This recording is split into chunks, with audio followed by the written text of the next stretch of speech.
Please excuse the background. We are moving into our new apartment. We have been moving nonstop and we're exhausted, but we took a break today to go get this 1893 new home Treadle Sewing Machine.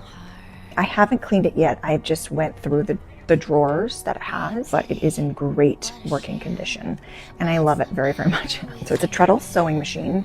It comes with this. It goes like this and it attaches. They call this a coffin door.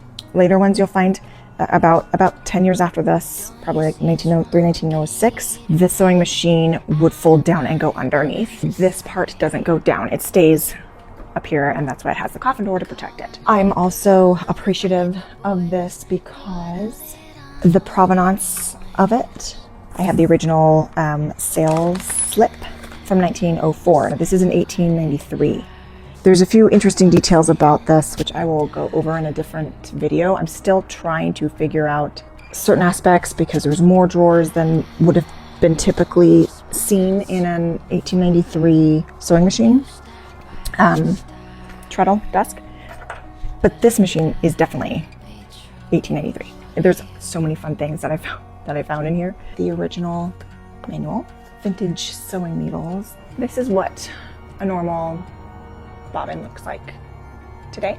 This is what they looked like. Very different.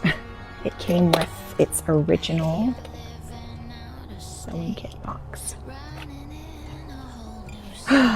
The reason why this is so incredible, this one right here, this is specifically for pin tucks. Pin tucking the ruffler.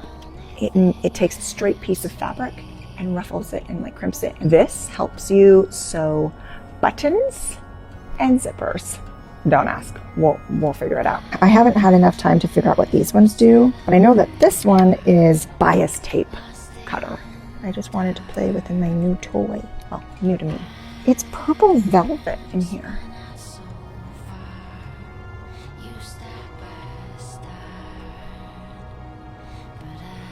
And she goes right in here.